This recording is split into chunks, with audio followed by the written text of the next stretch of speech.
Merry Trekmas and Happy Hanukkah. Welcome to day 5. This is not the video I was planning on making. Originally, I was going to be comparing Star Trek Infinite to Stellaris, the base game. But then I got to looking and I don't know that I can really recommend it under any circumstances.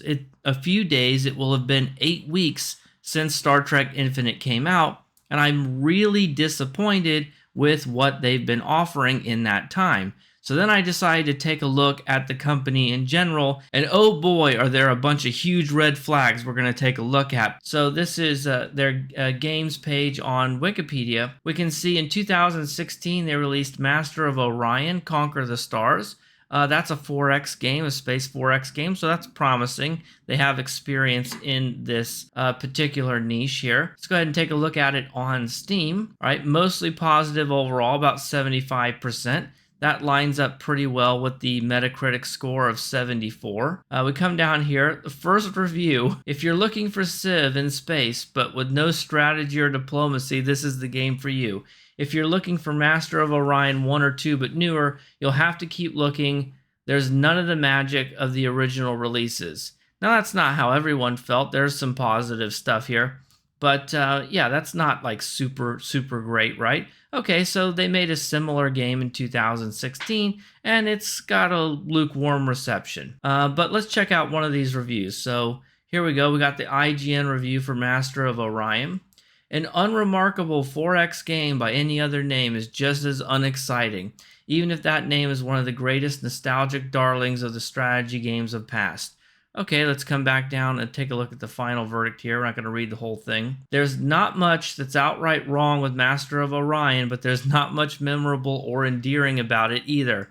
Yikes, that sounds pretty familiar to me. Okay, well, let's take a look at what else they've done.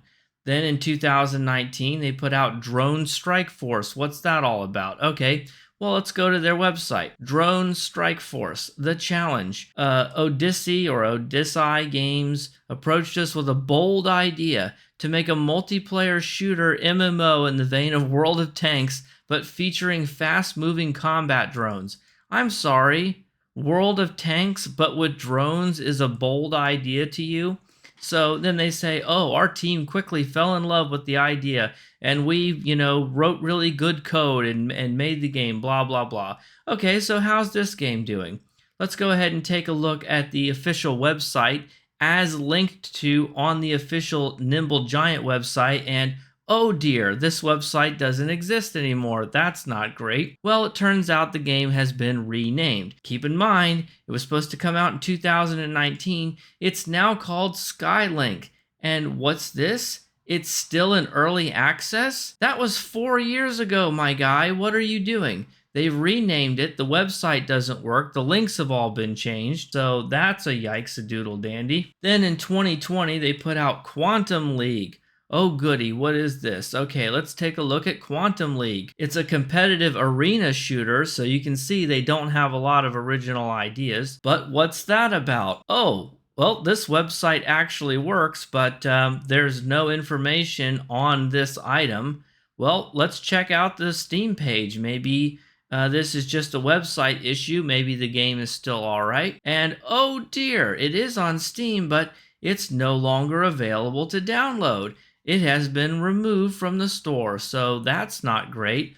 Uh-oh, 2 games in a row that don't exist anymore. That's not good news. How about Rocket Arena? This one at least has a Wikipedia page. Maybe there's something to this one. Oh dear, it was delisted from digital storefronts without prior warning on November 18th, 2023. That wasn't very long ago. That's 3 for 3. So after Master of Orion, literally their next 3 games have either never made it to market or have been removed. Oof, oof, oof, oof. Okay, now let's take a look at Hellbound. How's that? Is that a decent game? I don't know. Oh, look, it looks a lot like Doom. Well, I guess that's the whole idea. A 90s FPS 30 years later. It's not terribly expensive. It doesn't look all that impressive, and the reviews are pretty mixed. My favorite one is the top one here. This game is basically the McDonald's of retro FPS games.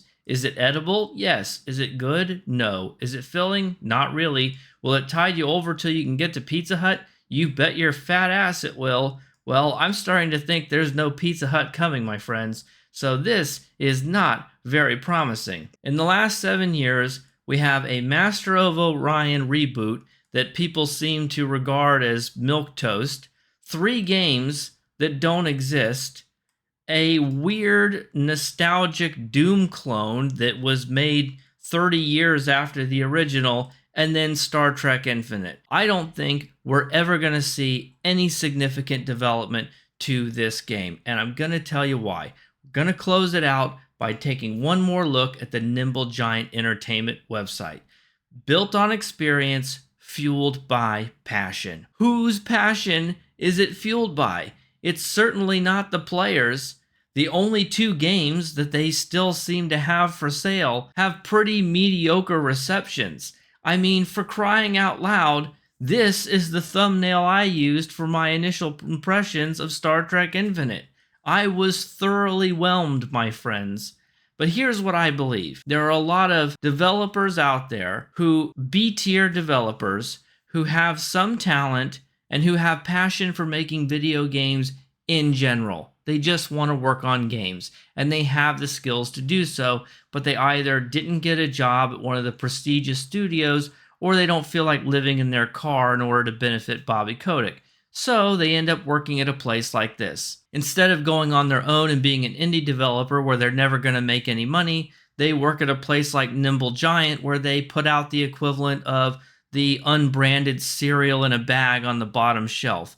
All of these games look very similar to other games, but with a gimmick or with a licensed IP slapped on. None of them look especially exciting, but there isn't anything terribly wrong with any of them. I don't think Nimble Giant is really the company you want to turn to get your video games. It's certainly not a developer you want to get excited about, and I sure don't think that Star Trek Infinite has any kind of a future, so that's my verdict. If we're going to put it in the original terms that the video was supposed to be in, should you get Star Trek Infinite or should you get Stellaris? The answer is undeniable. You gotta click that like button, but then go with Stellaris. Thanks for watching. I'll see you in the next one. Bye for now.